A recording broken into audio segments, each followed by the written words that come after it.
inscrits dans cet ordre. Monsieur Alamarque. Merci Madame la Présidente. Monsieur le Ministre, ma question pose sur la distorsion entre l'augmentation du budget à venir et du nombre de policiers au niveau national et la réalité de ce que nous constatons dans nos départements. J'ai été alerté par le maire de Rodez, vous aussi vous l'avez déjà été, préfecture de l'Aveyron, qui en 2004 avait 4 brigades, une brigade cynophile. Alors Rodez c'est 23 000 habitants et la circonscription police c'est 55 000 à peu près.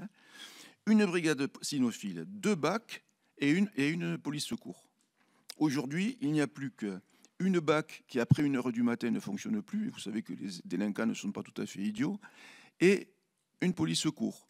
Et parfois, on a du mal à avoir un équipage entier. Il y a 30 effectifs de moins en 2025 qu'en 2004.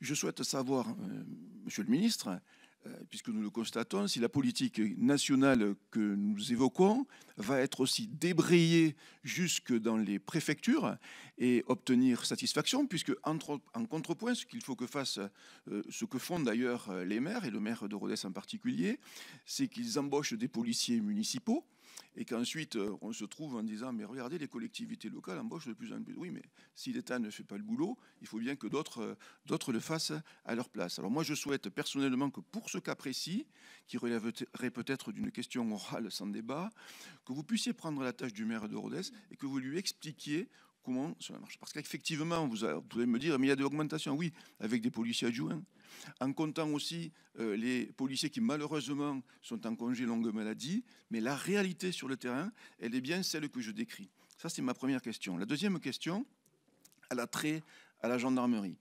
Et à mon avis, à la qualité du renseignement qui s'étiole par rapport à ce qu'il était il y a quelques années.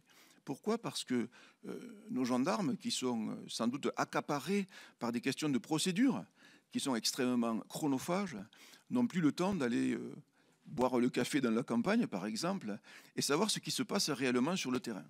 Et je trouve que peut-être faudrait-il que dans les écoles de gendarmerie, avec les nouvelles générations de gendarmes qui arrivent sur le terrain, nous arrivions à les convaincre de travailler autrement, plutôt que de faire un tour en voiture, ce qui est très bien, et de regarder constamment son smartphone, ce qui est aussi une bonne chose de temps en temps, mais que l'on puisse aller vraiment au contact des populations, parce que ce que l'on constate, et ça ne coûterait pas beaucoup d'argent, puisque là on n'est pas carrément dans le PLF de l'année prochaine, 2026, mais cela permettrait d'avoir une qualité de renseignement beaucoup plus importante, puisqu'on a évoqué souvent dans notre commission les violences familiales ou intrafamiliales, et on pourrait être beaucoup plus au courant si les gendarmes étaient des amis, parce que beaucoup plus au contact de la population que ce qu'ils sont aujourd'hui, parce qu'ils sont, j'allais dire, mangés au niveau de leur temps par la procédure.